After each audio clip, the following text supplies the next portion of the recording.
This is Take Back Our Power with host Joy Binah. Information that supports community health.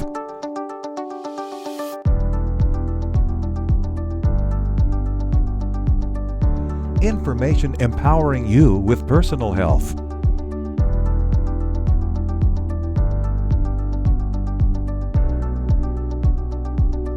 Take Back Our Power. And now, here's Joy. Welcome to Take Back Our Power. I'm Joy Binah. Today we will get into the heart and mind of a lifelong political activist and find out what makes him tick. Tatanka Bricca, formerly known as Kit Bricca, a leader of the Bay Area protest movements of the 1960s and 70s, with a fierce passion for social justice. Working closely with Cesar Chavez and Dolores Huerta on the grape boycott, Tatanka became the San Francisco Bay Area coordinator of the grape, lettuce, and wine boycotts. Leaving due to a severe back injury, he then moved on to building Amnesty International USA West Coast from scratch. Working with Janetta Sagan, Joan Baez, and a few others, they built the foundation of something so important to us all. These years of work put Amnesty International on the map. This organization is now the largest, most effective human rights organization in the world. In 1975, Tatanka responded to David Harris's appeal to help build a formidable congressional campaign. As director of the campaign, this effort was recognized by the Democratic National Committee as the best-run Democratic primary of 1976. He then moved on to fundraise for Agape Foundation in San Francisco, raising money for campaigns against apartheid in South Africa and for peace and the human rights movement in the United States. Next, he spent a couple of years building a solar coalition in Santa Clara Valley as part of a campaign to convert Silicon Valley from military to civilian spending. After moving to the Half Moon Bay area, Tatanka became a fundraiser for Vote Peace in '84 and the men's program director for batterers out of the Marin Abused Women's Shelter. For several years, he worked as an insurance agent and as a commodities options broker, while he sat on the boards of communities' nonprofit foundations like Vanguard Foundation, Mid-Peninsula United Nations Association, and the Mid-Peninsula United Nations Center, and as president of the Mid-Peninsula's Democratic Club. Welcome, Tatanka. Thank you, Joy. So tell us now what you're involved in currently. I know the Constitution Protection Zone is an organization that takes your time and your effort and energy. Tell us about that. Well, the Constitution Protection Zone is something created by Danny Sheehan and Sarah Nelson at the Romero Institute right here in Santa Cruz, California. This is in response to an action by something called the NDAA, the National Defense Authorization Act, which is the annual omnibus bill that allows the spending of the entire military. Right before midnight on January 31st, 2011, President Obama signed the NDAA. In that were two very, very small sections in the hundreds of pages, Section 2021 and 2022, which stripped us of our basic rights, of habeas corpus, of the right to defend ourselves.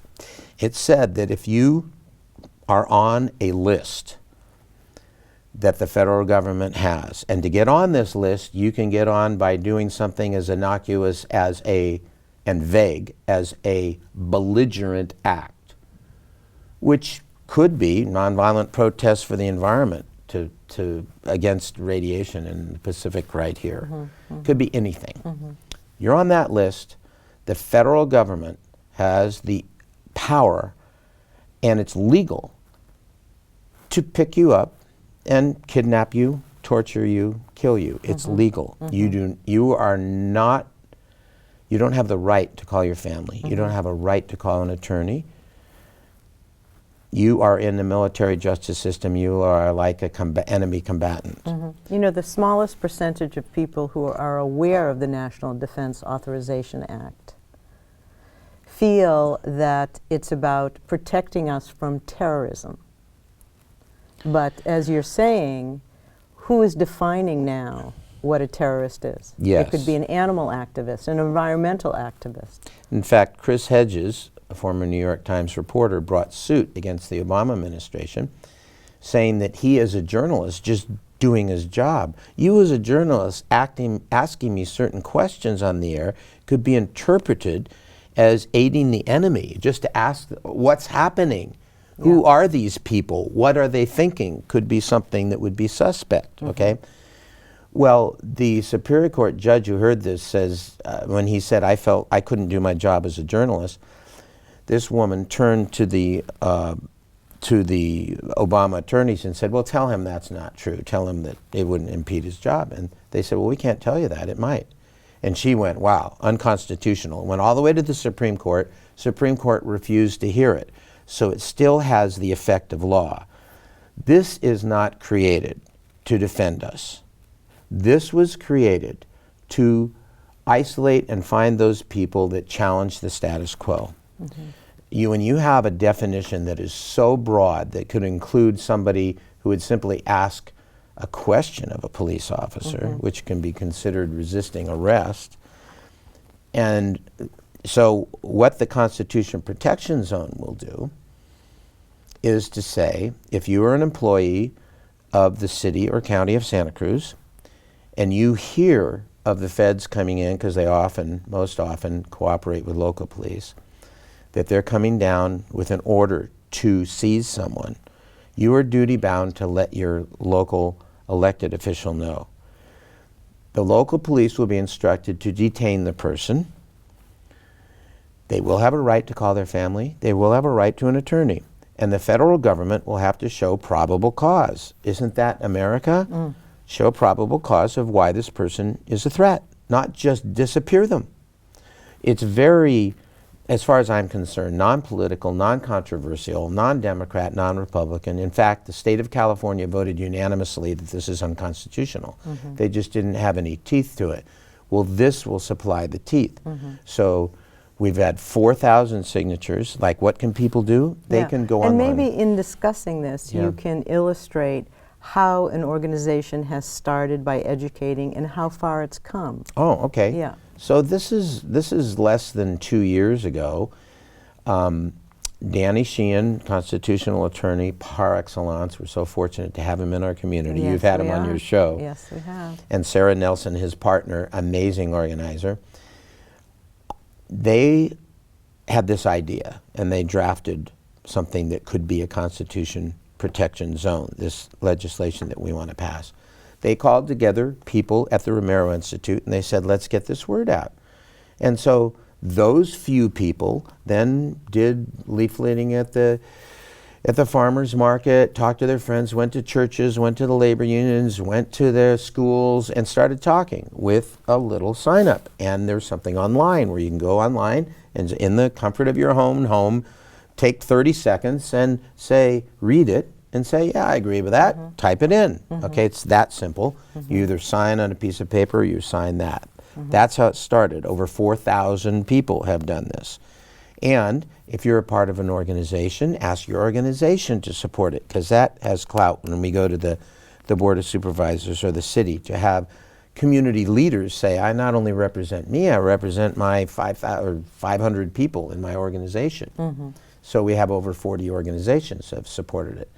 And now Danny is in conversation back and forth with our new sheriff in Santa Cruz and with the person with the DA, and saying, look, rather than have this pass and have it mandated to you, we want to invite you, here's our wording, have it go back and forth, let's work this out, what's workable. So it's right there right now, and we're hopeful. And what's the hope from there to accomplishing its original goal?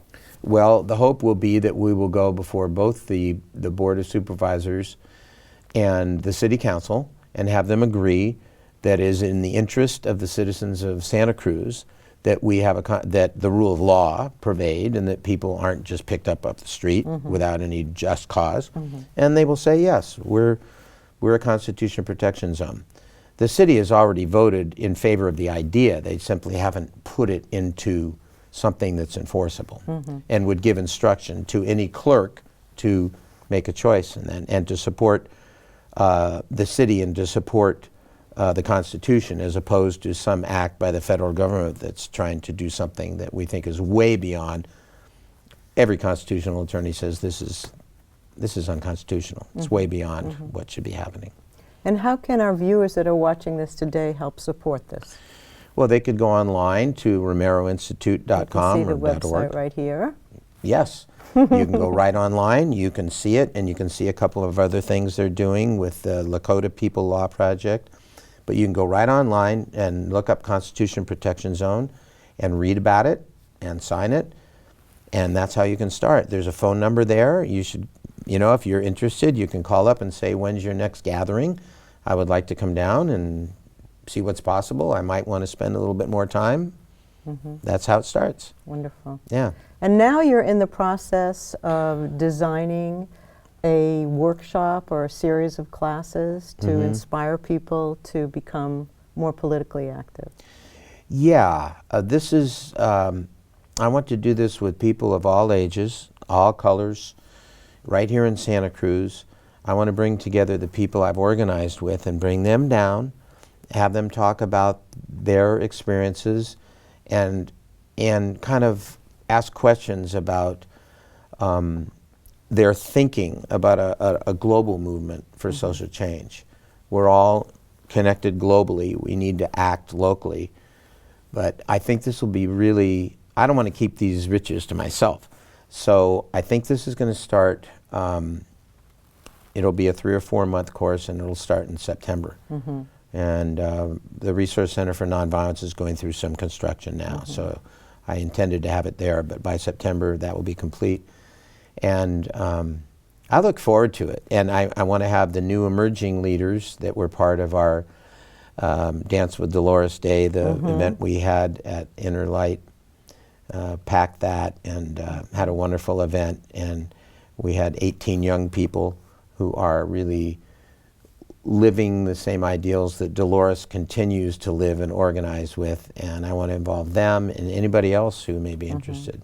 With the goal of connecting people to become empowered, to become passionate, to make a change. And to understand what is community organizing. How do we make change? What is nonviolent direct action? I mean, Dolores, we're constantly surprised that the basics of doing a house meeting and building up to a larger meeting, for instance. We used to, within 4 to 5 weeks, be able to gather hundreds of people at a grower's house or at a city council meeting or wherever. And the simple process of talking to individuals, asking them to meet in homes, at a house meeting, asking for various levels of commitment and all show up at one meeting, that little simple thing, which we used to do over and over and over again, which is very powerful. I mean, when you have 500 people show up at a city council meeting, they go, oh, it gets their attention. It's not, doesn't necessarily mean that you get your way, but it gets their attention, right? So there's a whole level of organizing at the local level and then at the regional level and the national level that we want to share. At the next living room, our Tatankas living room, which we just found out can't be at the Resource Center, it'll be somewhere else. I don't know when this is going on. And where can they find out if people are interested in attending Tatanka's living room? Going on your website? You'll have it posted where? Yeah, they could go on my website. They could also email me at cbricca@me.com. Yeah, it's a wonderful experience of community and a lovely evening of music, and yeah, it's wonderful. And at this point, I think David Hartsoe is going to come down. David wrote a book called Waging Peace. I think of him as the Forrest Gump of the movement. This is a man who's close to 80, has so much energy, he's such great shape, and he and Jen live in San Francisco. He learned from nonviolence from Martin Luther King in his home. He had a 15-minute scheduled appointment with a couple of friends with President Kennedy right before the Cuban Missile Crisis, and Kennedy just shooed everybody out, and they spent an hour and a half together.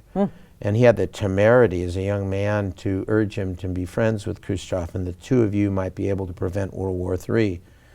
And weeks later, that happened, and Kennedy, anyway, he's led an amazing life. I asked him recently, how many hundreds of times have you been arrested in how many countries doing nonviolent civil disobedience? He said, I gave up counting. He's Soviet Union, El Salvador, around issues from the 50s to the present. And he's somebody who inspires me. I mean, he's still got the light in his eyes, and I understand why. And he wants to come down. I want him to share his story, but we're going to sing freedom songs, and then I'm going to do my little riffs on the piano. I'm a kind of a crazy jazz pianist that takes off on things. Yeah. Make them unknowable but knowable in a deeper way. Yeah. Well, Tatanka, you have been such an inspiration to so many, and it's been such a privilege to have you here, inspiring our viewers and educating us as to how one can really keep that fire, keep that passion going, and for all, such deep appreciation for all the love and support you have given our human family over your entire lifetime, over your whole lifetime. Thank you. I'm going to say one more thing. Yeah. We want to explore what leadership means today in the world, because we need a new kind of leadership. We need a leadership of people who actually are really effective in their lives and can be increasingly effective but don't think of themselves as leaders. And I mean, I see leaders all around me. When people tell me wonderful things about me, it's real easy just to reflect back, for them to own how powerful they are in their lives. And if they understood that, what next step might they take? And that's really exciting to me. I live with an amazing woman, Carol Lowenstein, to me is a leader par excellence. All my friends are leaders. Even the ones that don't think of themselves as leaders, they are, because when you're true to yourself, when you're true to that voice inside, when you respond to the beat of your own drum and know that that's real, and you step outside the manipulation of the media and the manipulation of the education system and the health system, and that have all been taken over, that don't have, that have profit in mind, we really need to build not just healthy lives, we need to build new institutions. And they start in seemingly small ways, but something that makes sense one place can make sense another place and can then be seen as big. I love when Pete Seeger, before he died, he said, I see it over and over again where some big change occurs and people say, what happened? He said, like when the world gives up war, we feel like we're putting sand on this balance scale, and it's even got cracks in it, and the sand's falling out, and we're using teaspoons, and generations go by, but when millions of us put those teaspoons in, it's even going to leak out slower than it fills up, and then at one point all these rocks over here are going to go, they're down here, they're going to go whoomp. Exactly. And people say, what big change happened? And they'll say, millions of people making little, small change. Exactly. That's how it happens. Then we name it big. Yeah. But without the millions and billions of people doing what we know is right, and finding out how it can be effective to the best of our ability, we have a fighting chance to not become extinct. So Tatanka, with so many issues, so many areas of need, there's not one place you can look that doesn't need to be completely revamped. Why would CPZ be on someone's radar screen? Why would that be something you would choose to focus on as opposed to the myriad other issues that are so pressing today? Great question, and there's a compelling answer. I'm going to preface it by saying we take certain things for granted. We're breathing air here. We can take air for granted until it's so polluted we can't breathe. The same with water, the same with all the essentials, same with our food if it's poison.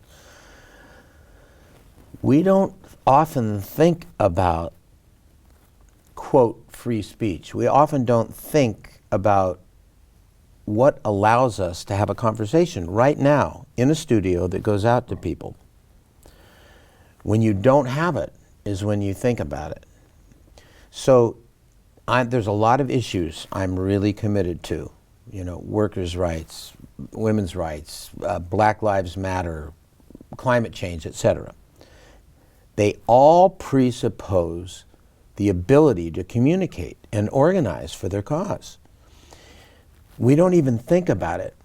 But if this is compromised, if someone else decides what is okay to talk about and who is considered unpatriotic or a potential terrorist ally because they're too interested in the Constitution, for instance, that's something that the government has looked at. You become suspect in some circles if you talk too much about the U.S. Constitution. How crazy is that, okay? So the answer to that is, as long as we have the ability to convene, to gather, to self-govern ourselves, we have a fighting chance of solving all these problems. If we don't have the right to do that, if any one of us can be disappeared and nobody even knows why, it threatens all of us. Let me answer it another way. When I was starting to organize Amnesty International, long-term imprisonment and torture, long-term imprisonment first, was a very effective tool for quite a while to defer or to stop political organizing. You just arrest the leaders, okay? But then you have certain situations like the man arrested, Václav Havel, goes on to become president, or Nelson Mandela gets out and goes on to become president. Then they found that torture was an effective tool. But then they found people got out and spoke about it. There were people who weren't affected by it. They didn't stop them because they felt so bad they didn't want anybody else to suffer for it. When they killed people, they found out they became martyrs. Martin Luther King Day today, you know, for people who really have still deep racial tendencies, they still hold the same feelings that J. Edgar Hoover did about Martin Luther King, that he was the most dangerous man in America at one point, our FBI. This man who's one of our greatest patriots and inspirational leaders. Well, at that time, in 1973, the only country that was using disappearance as a tool for social control in any great numbers was Guatemala. Fast forward 2 decades later, that became the most powerful tool of the elites, of governments, and now even of private corporations, because they found that if someone's in prison, you can organize for them. If someone's killed, you can work on behalf of their memory and you have a resolution to it. If somebody's tortured, that's egregious and you can communicate that with other people.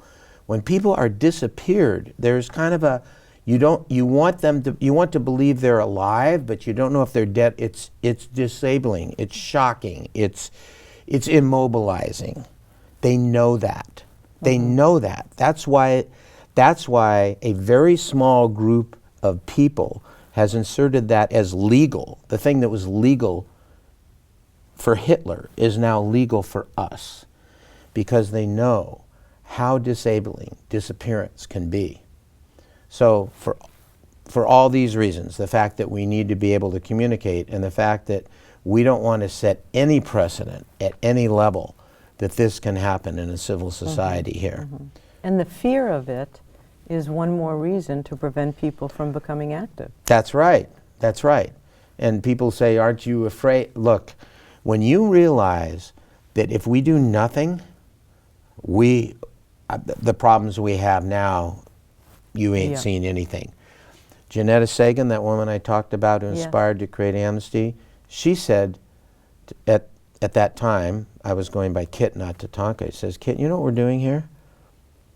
We're not just getting people out of prison. We're not just stopping torture. You know what my dream is, she tells me? My dream is that we are inoculating the United States against fascism.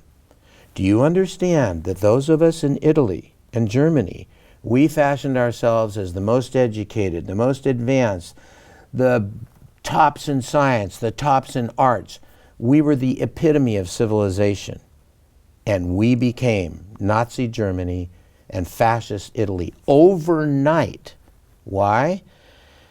Because national security and public safety, when people become frightened, they not only will have their rights taken away, they will willingly give them up.